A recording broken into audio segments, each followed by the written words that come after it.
ياك ها هو كيبغي. يلاه تهلاو فيه باللايكات والبارطاج. سلامة. ديروا هكا. هكا ديروا هكا، ديروا هكا. السلام عليكم ورحمة الله تعالى وبركاته. الخوت الخواتات، تحياتي لكم جميعا، نتمنى تكونوا بخير وعلى خير.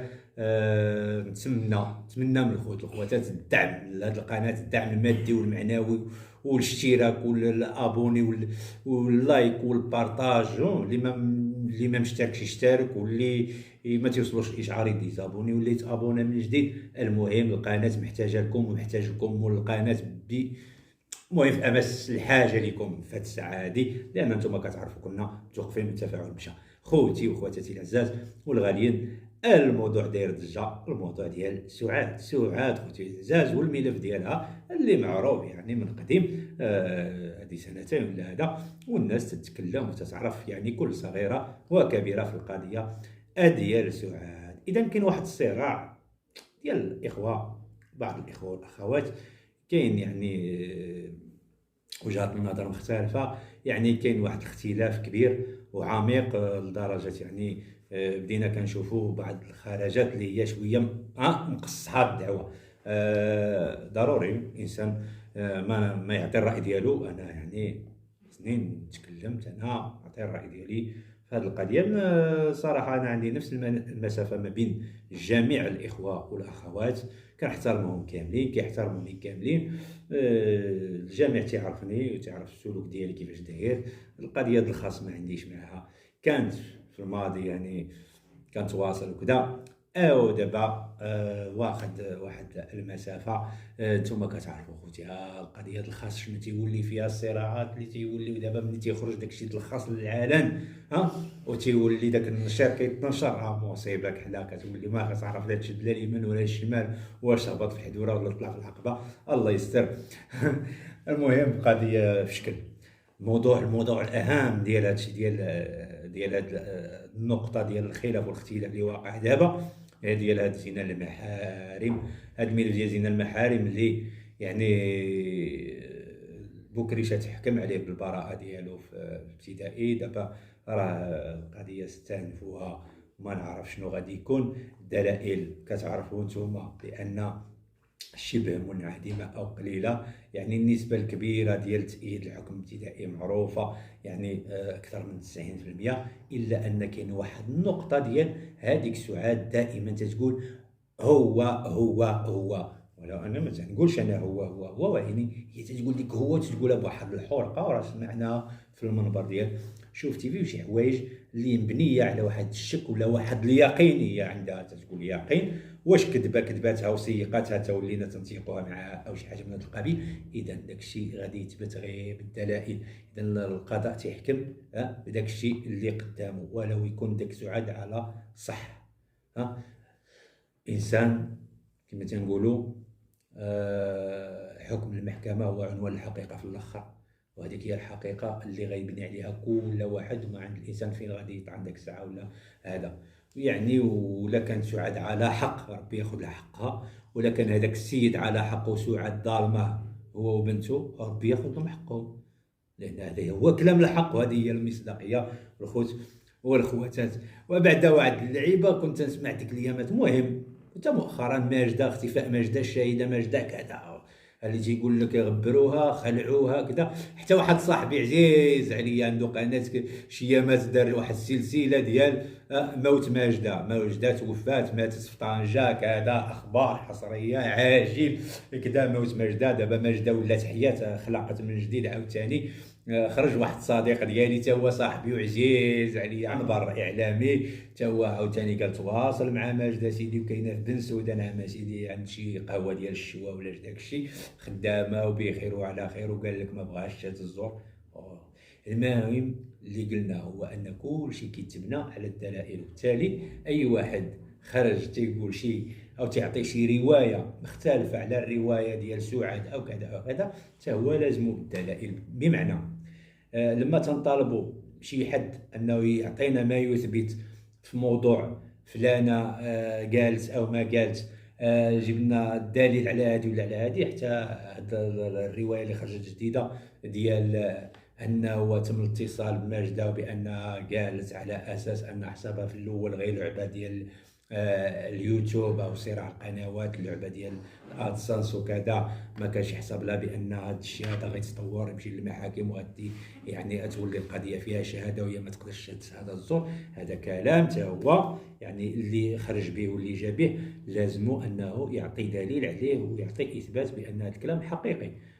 فكيف اننا يعني نطالبوا شي ناس بيجيبوا لنا دليل على كلامهم او على شي حاجه قالوها او على شي تصريح داروا كذا، وما نجيبوش حنا دليل على يعني مجرد ان مثلا وقع واحد الخلاف تفرقعت واحد الرمانه، المهم كلها ولات يلغي بلغاه، لانه هو شوف كلها حر في قناته، كلها حر في راسو في الراي ديالو، يقول اللي بغا وداك الشيء من الزاويه اللي كيشوف هو. غير هو الانسان ما خصوش عاوتاني يكون متقلب الاحوال، يعني ماشي يكون هادي ياخذ واحد الراي او ياخذ واحد المنحى او واحد التوجه، خصو ياخذو عن قناعه ويعطي ما يفيد.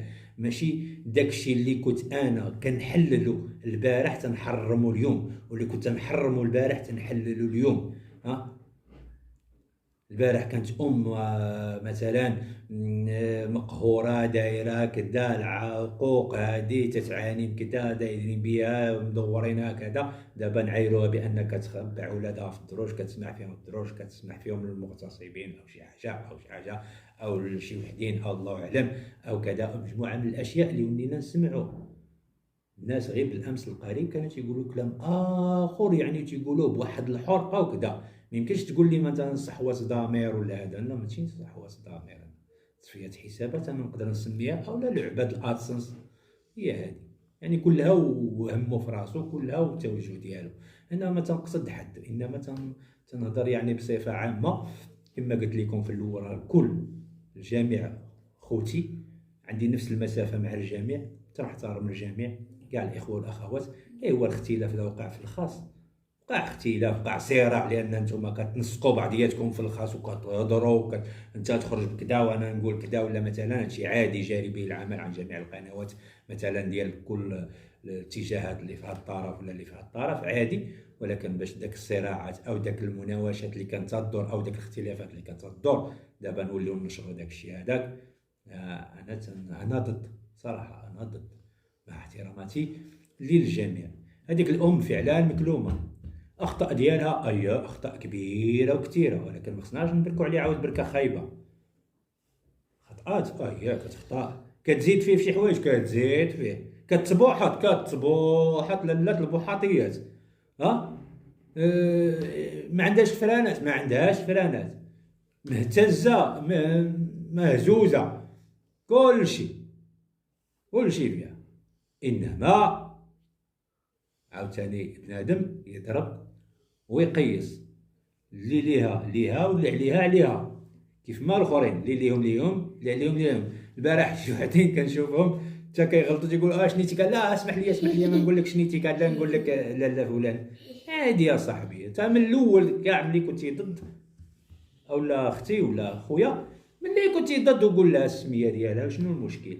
فلان، انا جا عبد ربي، وكاين شحال من واحد مع سعاد وكيأجر سعاد ما عمره وصف داك السيده او قال لها شي سميه مثلا شنيتيكا ولا شي حاجه، تيقول لها ام الاب او الجده. عادي، الانسان اللي باغي يحترم شي واحد راه كيحترمو، واخا تيكون ضده. هادشي اللي تنبغي نوصل انا. الانسان اللي تيبغي مثلا يحصل الالفاظ او لا يسمي واحد الانسان واحد، تعطي واحد الرجل اللي هو نقي الجده ولا ام الاب ولا هذا، كان معروفه شكون هي يعني. ولكن في ديك الاطار ديال اننا نتصارعوا ونجيبوا شويه كذا كذا، راه تنبقاو الانسان تيبقى يزلق ويدير شي كلمات. الله يسمح لنا ويسمح لكم ويسمح للجميع الاخوات والخواتات. الراي ديالي هو ان هادشي هذا يعني كان خصو يحبس في الاول قبل ما هذا. يعني لما اول ما وقع الخلاف بالاخوات ما بين سعاد اخت خديجه اخت اللي كانت ربما بشرى ولا بعض الاخوه ولا هذا، يعني كان داكشي من الاحسن يعني كعقلاء انتم كاملين كنتو تحبسوا داكشي في الخاص، تخليوه كاع في الخاص وصافي. شدتي قاري كنشدي قاري وكذا وكذا، ومريضنا ما عنده بس. ولكن للاسف ملي تتبدا نقطه بنقطه حتى كيولي الصراع كبير، حتى كيولي نخرجوا الاسرار، حتى كيوليو نخرجوا المكالمات والتسجيلات ومجموعه من الاشياء اللي ما كتخدم لا لا المصداقيه ديال بعض القنوات، ولا كتخدم الملف ديال السيده اللي هي نقدر نقول انها مطحونه من جميع الجوانب، لان هو اللي كنشوف انا الصراع كامل ربما بدا على الفلوس، على جميع الفلوس، على شي حاجه بحال هكا. لو نهبطوا السريعه راه حتى شي واحد ما يوافق مثلا على شي حاجه مثلا يكون فيها تآمر باش نجمعوا فلوس نهبطوا واحد السيده. انا في هذه النقطه هذه الا كانت كما تقالت هكا انا ضد، ما نبغيش بحال هكا نجمع فلوس نعطي الفلوس ضدا باش نهبط. كيف ما انني ما كنتش كنبغي على سعاد لما كانت مثلا هذيك زوجة الاب اللي هي تنعيطوا لها السريعه، كتقول بان هذيك سعاد خصهم يهبطوها، او لا بغات بناتها يديروا بها شي كاين، كنا كنستنكروا وتنحيحوا تنهضروا كذا، وانتم ادرى وانتم اولى، وانتم اللي كنتوا كتكلموا اكثر لان انتم كنتم متبعين الملف وما عمركم سقلتوا. يعني انا غير مره تنيش وتنهضر، ولكن يعني كلشي كنت كذلك. يعني ما نبغيو الحبس حتى لشي واحد حتى كيف ما كان الانسان، ولكن الشكايات او لا مثلا الانسان مثلا قانونيا انسان مثلا يمشي يدير واحد الحاجه او واحد الشكايه، واحد رد الفعل، واحد الخرجه ديال هذاك الطرف اللي هو ضدنا او لا مختلف معنا او كذا، يعني واحد المساله دايرها وكذا وغادي لازمها شكايه او لازمها متابعه وكذا، هذه مساله عاديه لان القضاء راه علينا وعليكم وعلى الجميع.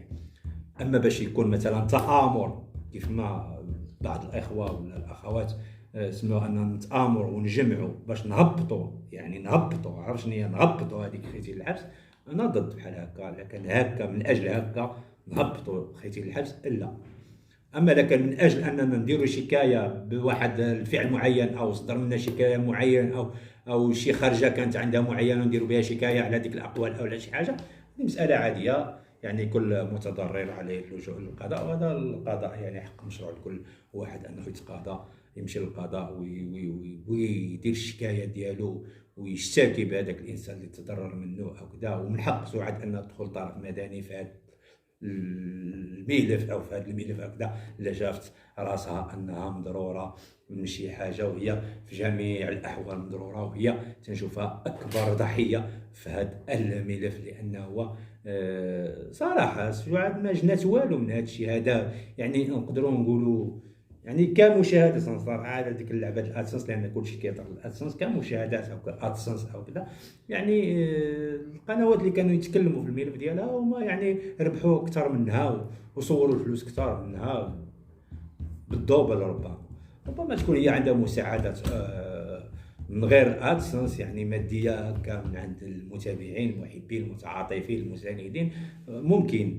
اما يعني كادسنس قنوات ربما متوسطه ربحوا اكثر منها، هذه يعني هذه حقيقة نقولوها ولازم علينا نقولوها، وهذا هو الواقع خوت والخواتات. القضية ديال ماجدة أنا ما متيقش أنه يعني تم الاتصال بها وتواصلوا معها وقالت هذا الكلام كذا، كما أنني ما متيقش أنها تم تهديدها يعني وخبعوها وتلفوها وغبروها حتى يدوز الملف ويتسالى وكذا. لا الطرف ولا كما كنا كنسمعوا انهم خبعوها الجهه ديال بوكريشه وهددوها وصيفطوا لها هذاك الجد وكذا ودار. سمعنا مجموعه تاع الروايات، دابا كنسمعوا روايه اخرى. يعني سمعنا بزاف ديال الحوايج ديال انك تبدل النوامر، وبان ربما سعاد هي على تواصل دائم بها وكذا وكذا وكذا، شاده فلوس او شي حاجه.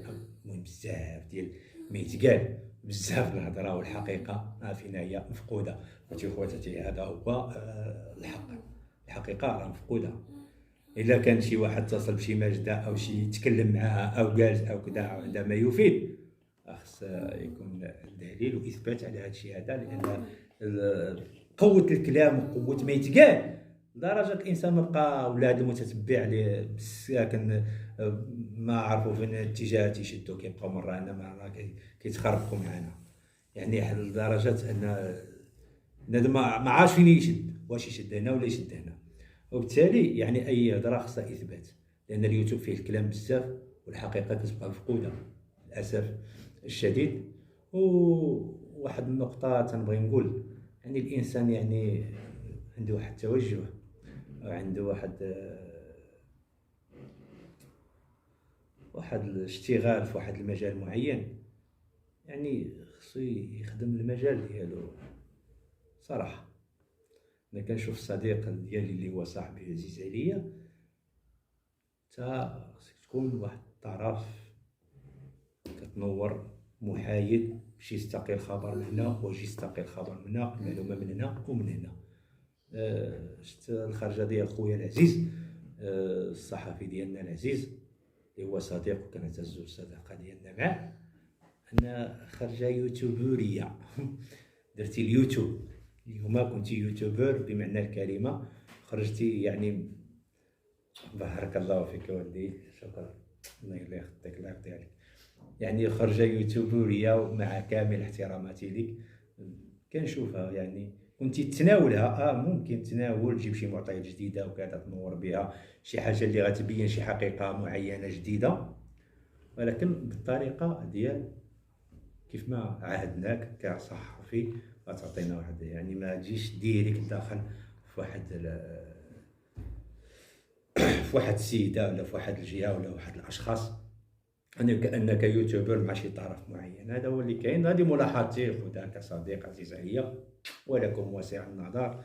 وشكرا لكم. دير لهم بابا بسلامه، باي باي، سلامه، باي باي، قول باي باي، باي باي. تهلاو لي في راسكم. الله يرضي عليك. يلا خوتي العزاز، تهلاو لي في راسكم.